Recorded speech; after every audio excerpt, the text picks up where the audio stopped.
Welcome, welcome, welcome to another episode of Your Next 50, where we invite you to play big, to be intentional, and conquer those limiting stories and those beliefs that are just holding you back from creating that abundant life you desire. I am Sylvia.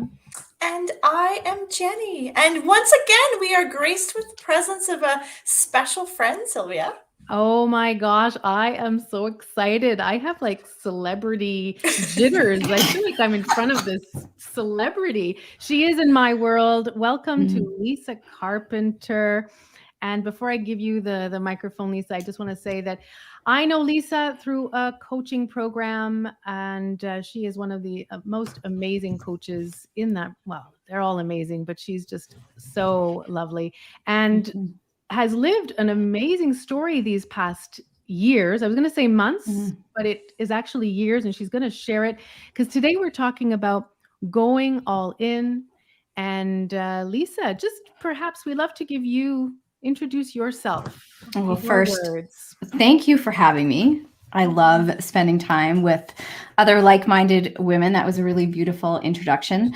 So the way I see myself is a high-performance coach, but not from what most people see high performance as, not from a male paradigm, but from a female paradigm.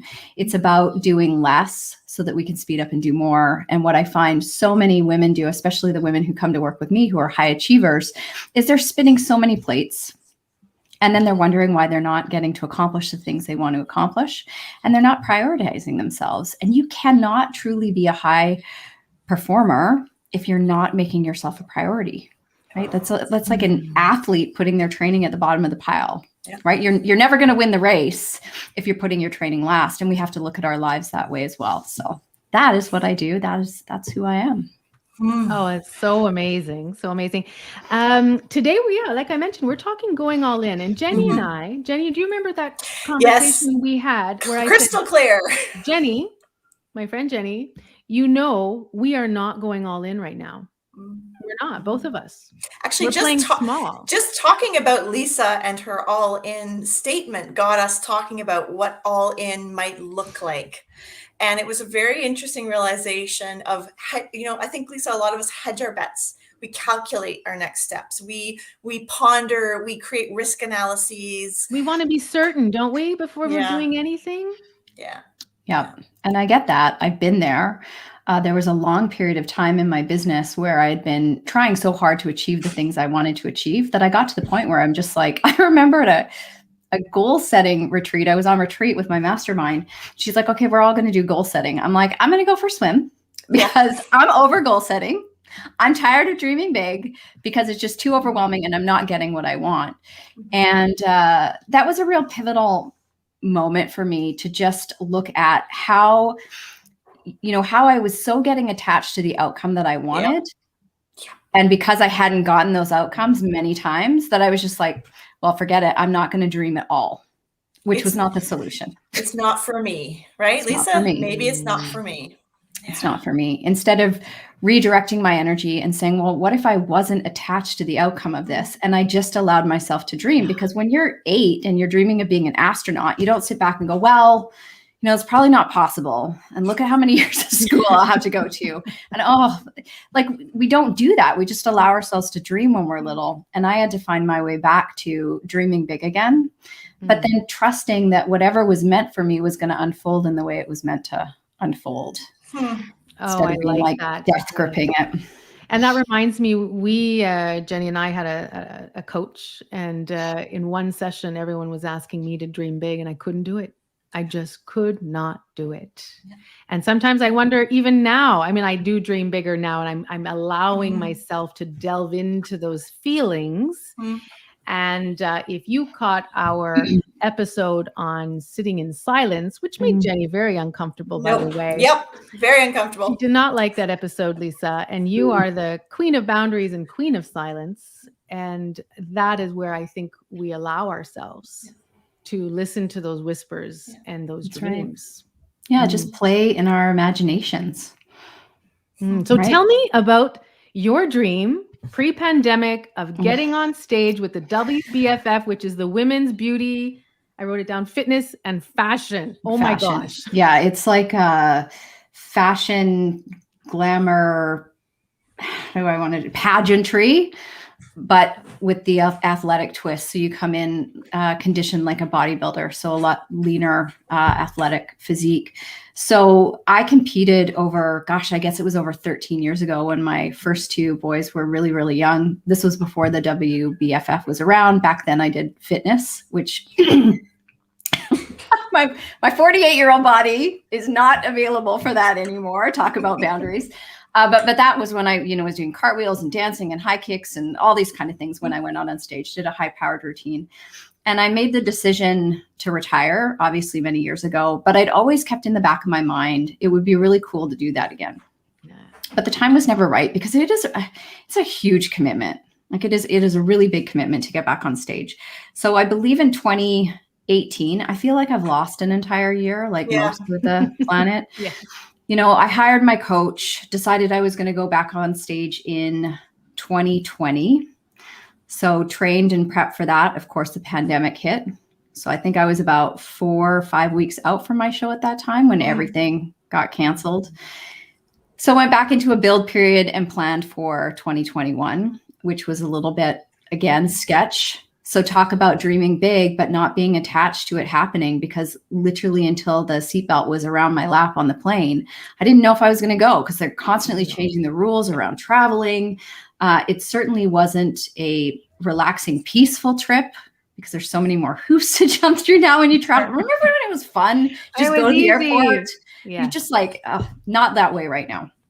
But anyway, so it was just this vision I had of putting even more focus on myself and taking it off my business. My business, I've been working at for many years. It's thriving. I love where it's at. And it was like, well, now I want this thing. Mm-hmm. And part of it was, can I continue to have my business grow and thrive and put all my attention here and not try and do both?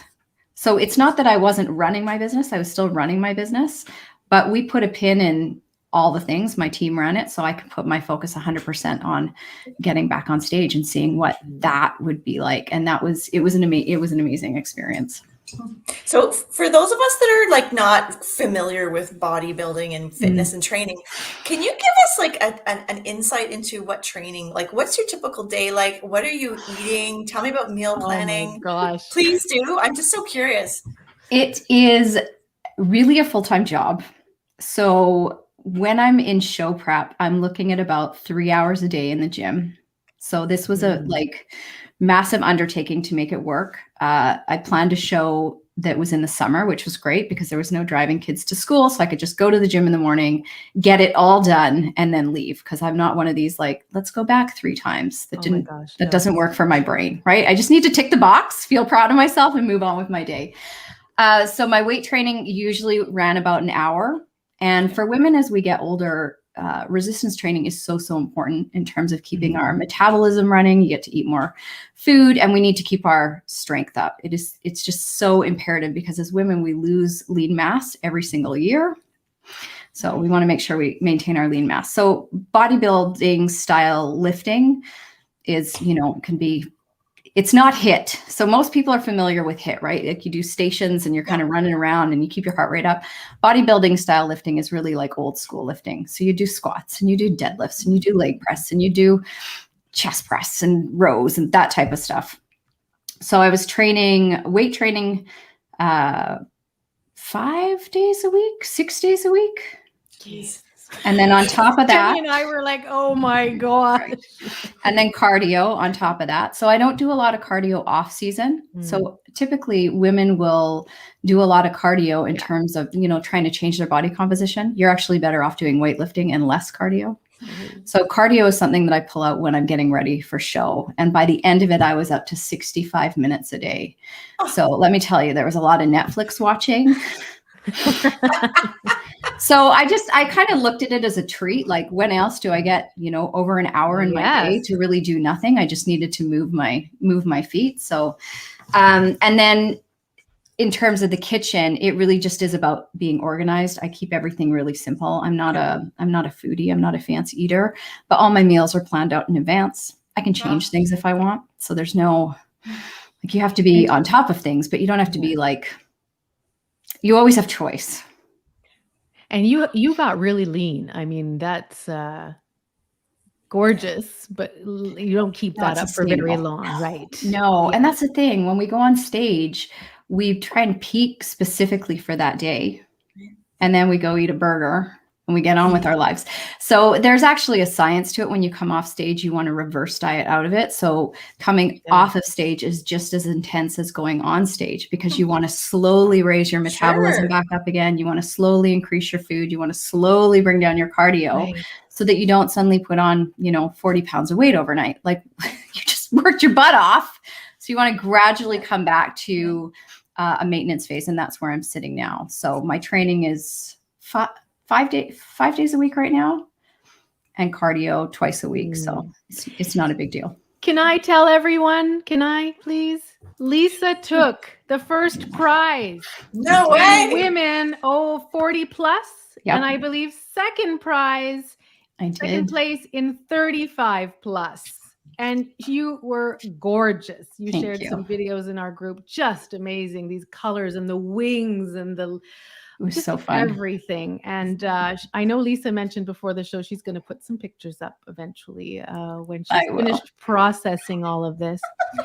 So let's jump in. Let's backtrack. You come off this amazing show, this amazing high, made all these friends, and come back to life.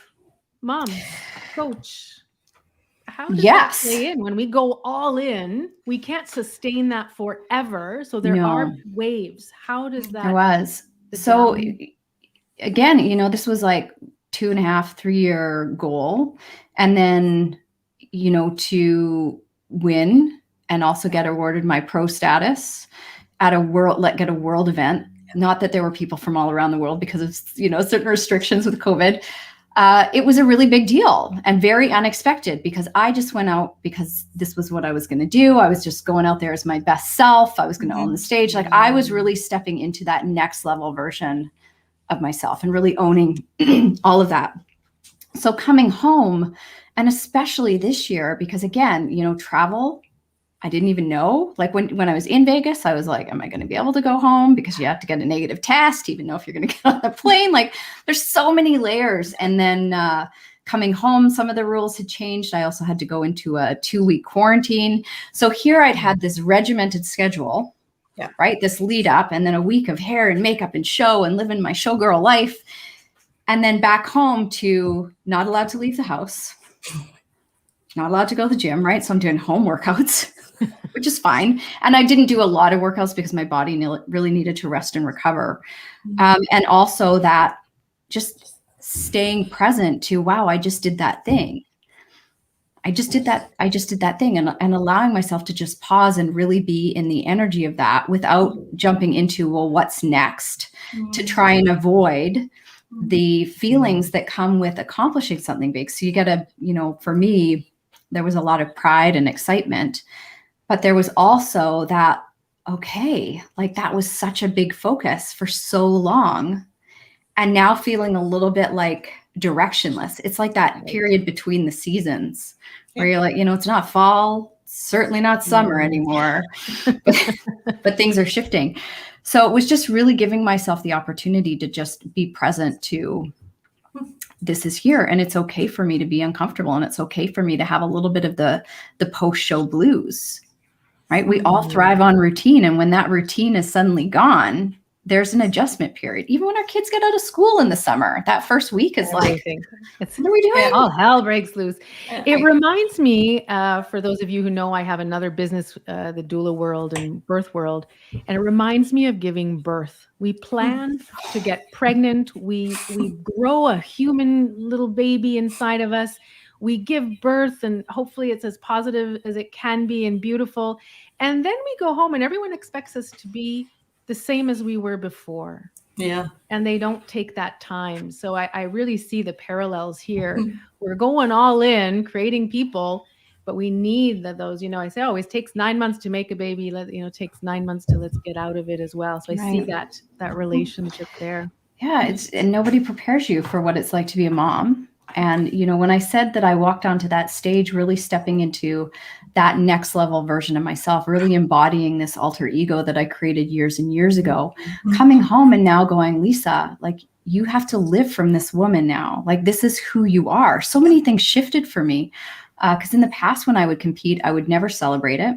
I would always criticize myself, right?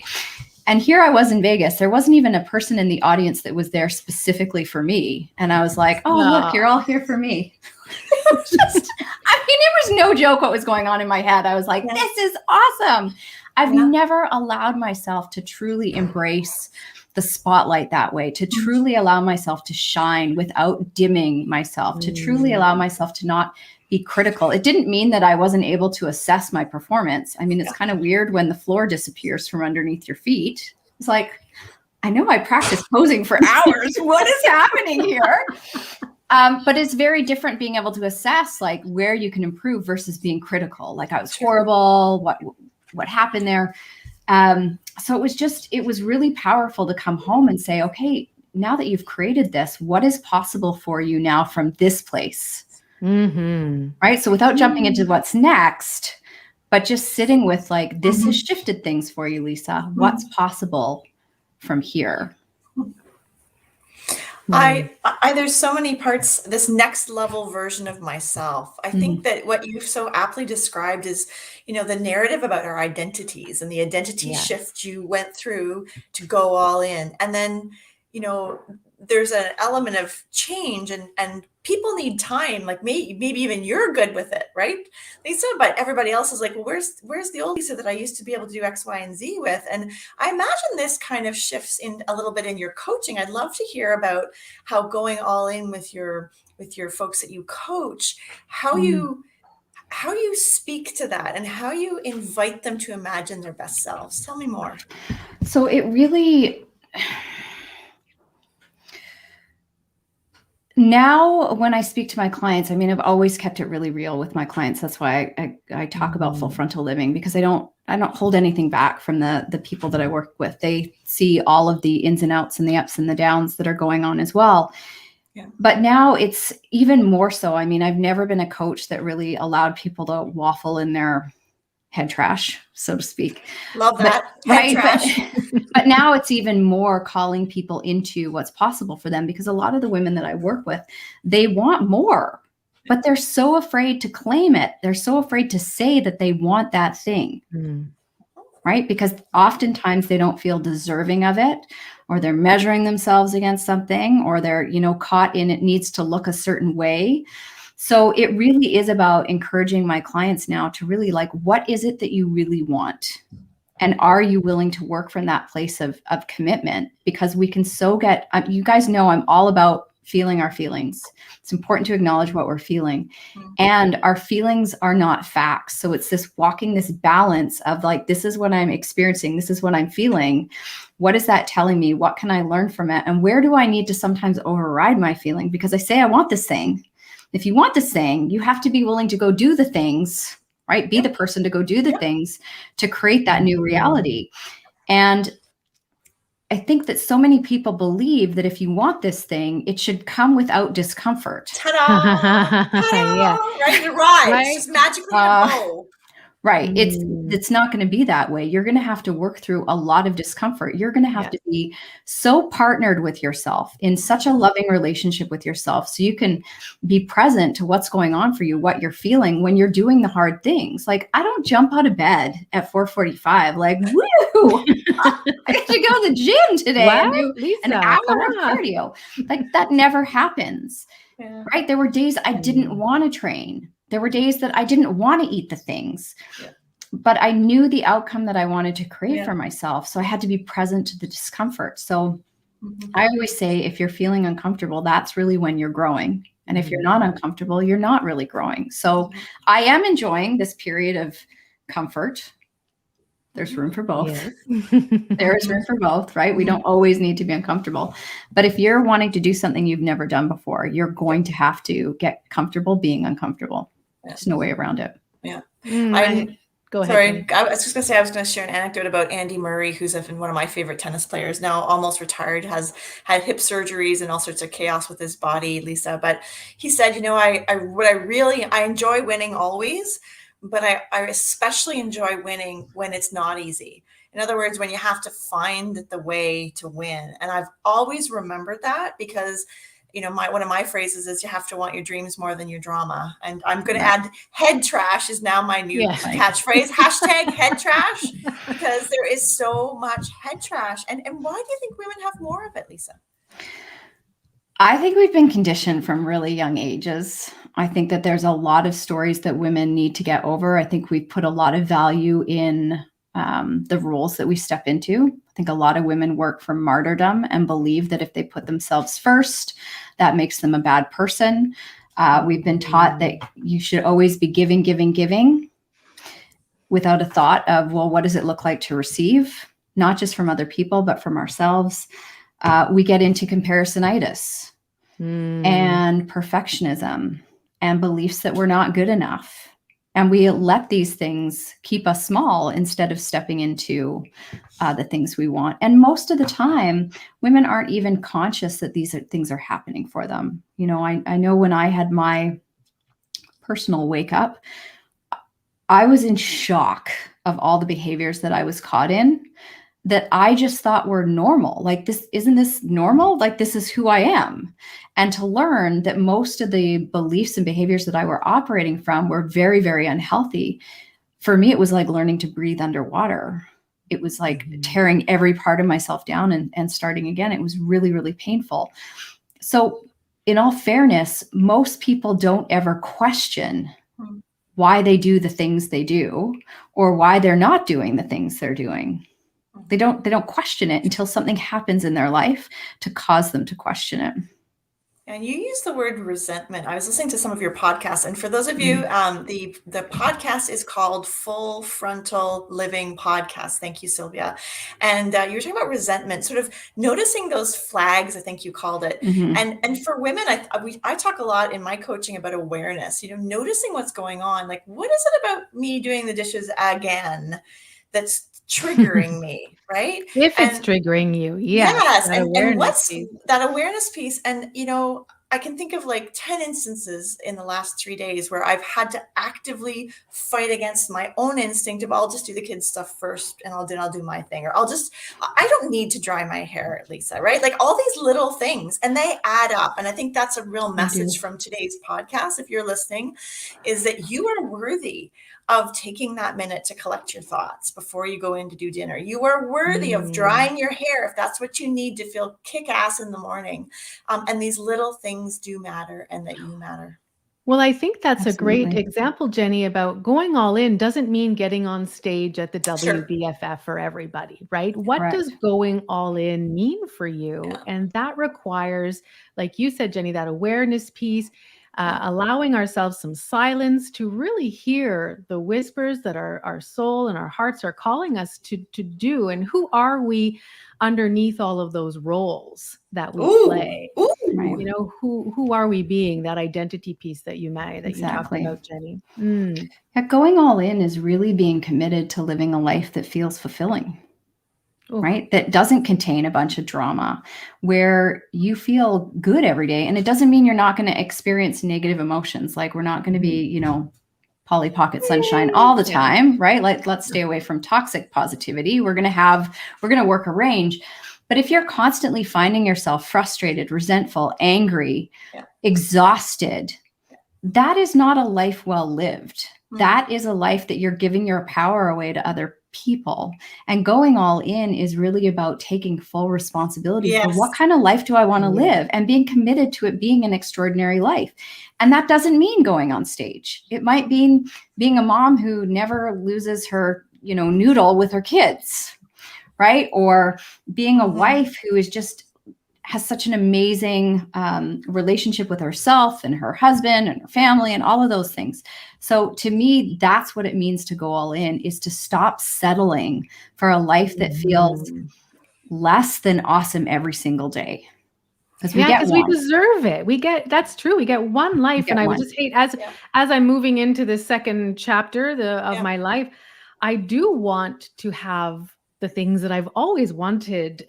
But just like you said, Lisa, did not perhaps allow myself to say it out loud, or I sacrificed them for a while my children were small. And now that they're getting bigger and more autonomous, what do I want? What is the impact that I want to have in society? And that will be different for everybody. So if you're listening to this and comparing to perhaps the stories here, no comparison. It is your life. How do you want to live it? I think that's such an important message. Right. I think as we move into that second phase of our life, this is where we get to care less about what other people think, right? Because I think that this is our journey, as we spend most of our lives looking to our left and our right going, oh, I'm not good enough. Okay, I'll change this, right? We put all these layers on. I talk about it like the Joey Tribbiani effect, if you've ever watched Friends, right? Until you got so many layers of clothes on, you're wearing all the clothes. And then you hit like your mid-40s and you're like, wait a minute. What if this isn't true? I'm going to take this off. What if this isn't true? I'm going to take this off. And you start coming back home to yourself. You start questioning, like, do I still need to do this? Do I need to be this martyr to my kids? Why am I putting so much value on all the things I'm doing for other people? And why am I valuing myself so little? Because, one of the things I say all the time is things that we love and we value, we take care of. And there comes a point in time in your life where you have to look at, am I really valuing myself? Am I really caring for myself? Or am I caring for everybody else at the expense of caring for myself? And that is going to cost you big time in the long run. Yep. Well, and this show is about, living an abundant life. And we might have to add this to the beginning, Sylvia, an extraordinary life, and whatever that means to each of us. But money, power, career, all those things are tied in. I'd love to pick up on one word that I'm guessing you intentionally use in your marketing, and it is the word ambitious. And I want you to talk about owning that word and what that story was for you. Oh, I love my ambition. And I love other women that are ambitious, but we've been told that it's wrong. Or if we're going to have our ambition, it means that we're going to have to sacrifice other things. Right? We're going to have to you won't be able to be a good mom. You won't be able to do this. You can't have it all. I don't know who started that. You can't have it all, but I'm like, I'm going to prove that wrong. Well, someone who didn't have it all, right? I mean, they're the ones who started that. That's how we justify it, right? Yeah. So I'm like, well, what if we can't have it all? What does that look like? But there's so many women who are ambitious, who want more, but they feel badly that they want more. And wanting more doesn't mean that you're not grateful for what you already have, right? It doesn't mean that you don't love yourself enough already. There's nothing wrong with wanting more. Where it can become problematic, though, for, ambitious and driven women is if they've put their self-worth on their achievements. Right. So if they're constantly chasing approval or constantly looking to feel good enough by what they've accomplished, which used to be me, but now my drive and ambition is really about, well, what's possible for me? Would be cool to create this. And I love having goals. I don't like floating around without some sort of vision. And that might be okay for somebody else. That's cool, right? To each their own. But typically the people that I work with, they have big visions. They just don't know how to get there, or they're not willing to admit to themselves that they really want these goals. Yes. And they need to get over this belief that to be ambitious means they're going to have to give up other things, because that does not need to be true. We talk a lot about role models, Lisa, and you are a role model. And I'm looking at people like we're talking, having it all. Look at Sarah Blakely, just sold her Spanx company, billions of dollars. She's a mom of many children. And I just look at those, and we need those role models to show us the way, right? Because having it all is very different for everybody. Again, I understand that. But those role models, who do we look up to that is living the dream? Right. Well, and the stories we hear about those women, I'm thinking about, a lot of those first round, I should do some research on this because this is totally Jenny bullshit here, but I have a theory behind it. The women that came before us that maybe are more like 60, 70 now, they got to where they were because they hustled harder. They worked twice as hard as the men. They proved themselves. They couldn't be caught out ever. And that narrative for women in leadership, I do executive coaching, is still so strong. This opportunity this idea that you're providing here, Lisa, that You can be ambitious without the struggle. You can be ambitious without the drama. You can be powerful and caring and kind and, dare I say, compassionate and still get shit done. I mean, that's a new narrative. And as far as I'm concerned, let's light a candle and embrace it.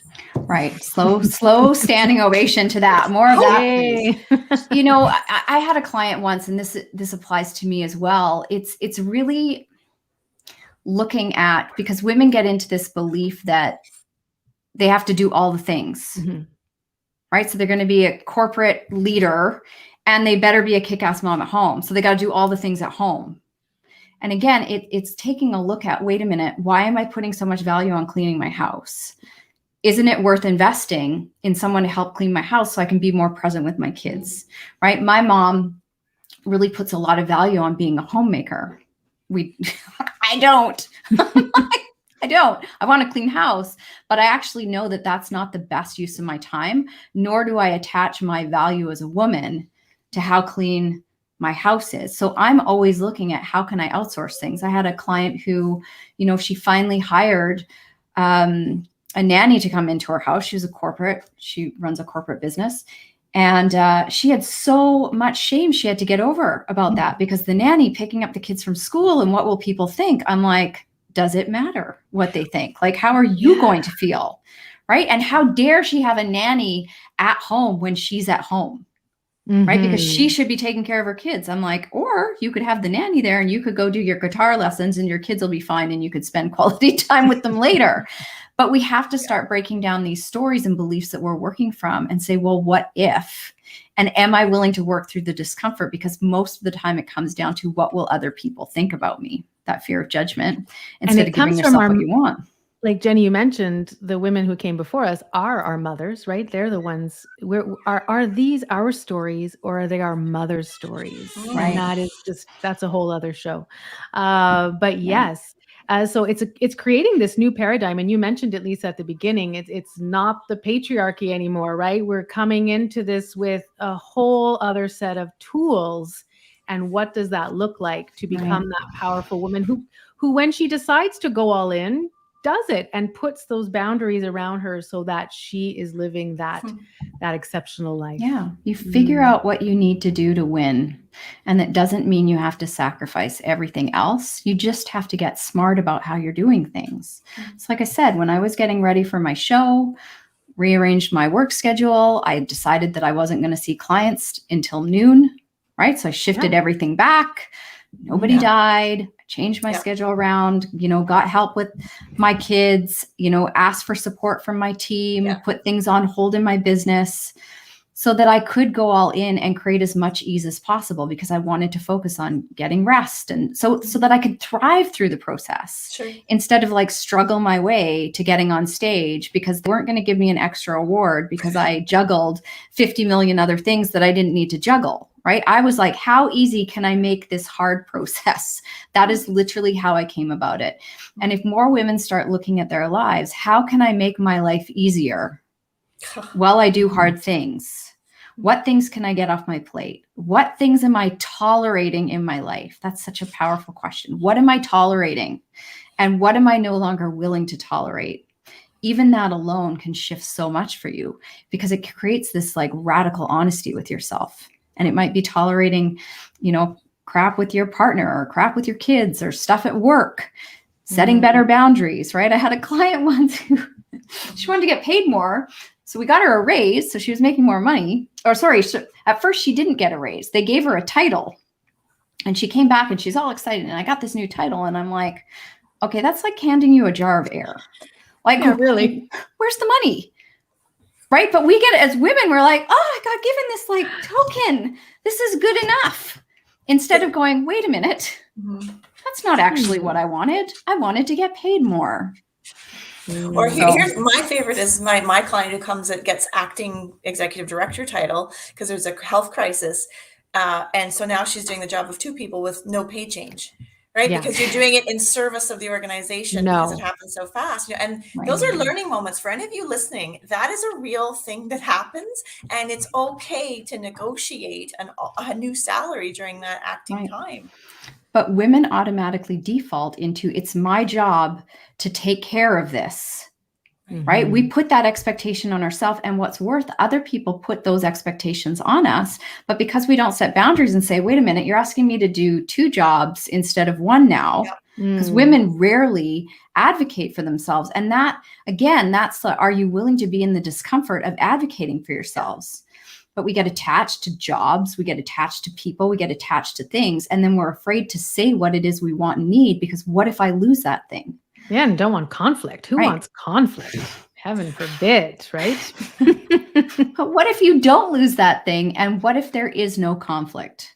Sure. I always like it when I many years ago needed to change jobs, or I wanted to change jobs, and I got an offer and I didn't like the first offer. And I said, this is going to be the time where I learn to negotiate. And I said, it's just a numbers. And I had to do this pep talk. My husband got behind me. He's like, Sylvia, it's not that we're not talking hundreds of thousands of dollars here. It's almost pennies. But meant so much for me. And they came back and it was like, yeah, okay. Right. I'm like, oh my God, like so much sweat and tears and discomfort. But I was like, after that, I was like, okay, it is just money.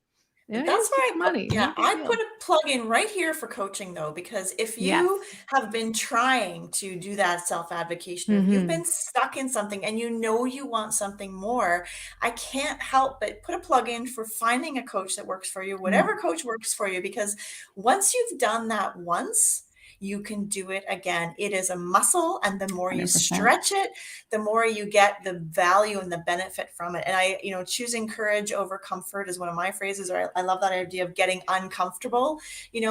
Uncomfortableness, you can reframe your mindset around it. Ooh, this means I'm learning something. This means I'm experiencing something. So for those of you listening, I also, Lisa, your line about what are you tolerating? I mean, that's such a great place to start. What's not working for you, and what choice do you have? I think that's a powerful place to start. Yeah. And we always have more choice than we often want to see. Yes. Sure. Right. Because we tell ourselves stories, because even if we go back to my show prep, right, there were boxes I needed to tick, but within that, I had so much choice. I could choose the foods I was eating. I could choose what days I wanted to train. I could choose the order of my exercises.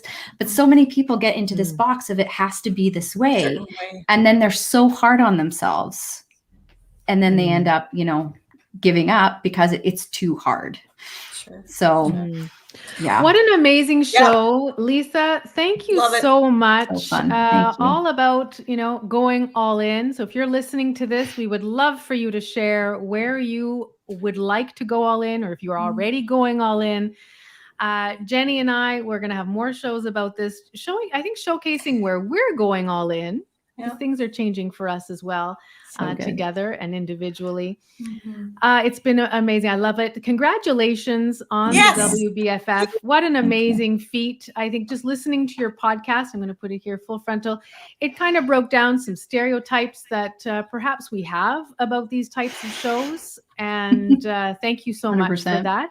There were some triggers there. Women walking around in bikinis and high heels. Who needs this? But listening to your show, I get it. Yeah, it just really broke those down for me. And Jenny. Well, I'm also thinking, Lisa, we didn't get to talk much about boundaries. And if you've listened to our show, you know how much I hate boundaries. So we may have to have you back, Lisa, to talk about boundaries. I prefer elastic bands, just so you know. I like to play with elastic bands. Well, that's how I talk about boundaries. They're not brick walls, right? They're changeable, and they're always up for review. Yeah, but we got to start somewhere. But I've learned a lot about my boundaries from you, Lisa, as a coach. And when I brought the subject up to Jenny, she's like, "No, we're not going to go on boundaries." So that means that you need to lean into boundaries more, because truthfully, like I used to believe that if I set boundaries, that would make me like mean. Nobody would like me. I would be the B word. And it's just not true. Like boundaries are for us. They are life-giving. But again, it's like, are you willing to be uncomfortable and explore what not having boundaries in your life is costing you and the meaning that you're actually giving them? Because quite often people think boundaries are about the other person. Yeah. I mean, they never are. They never are. So all about us. That's so true.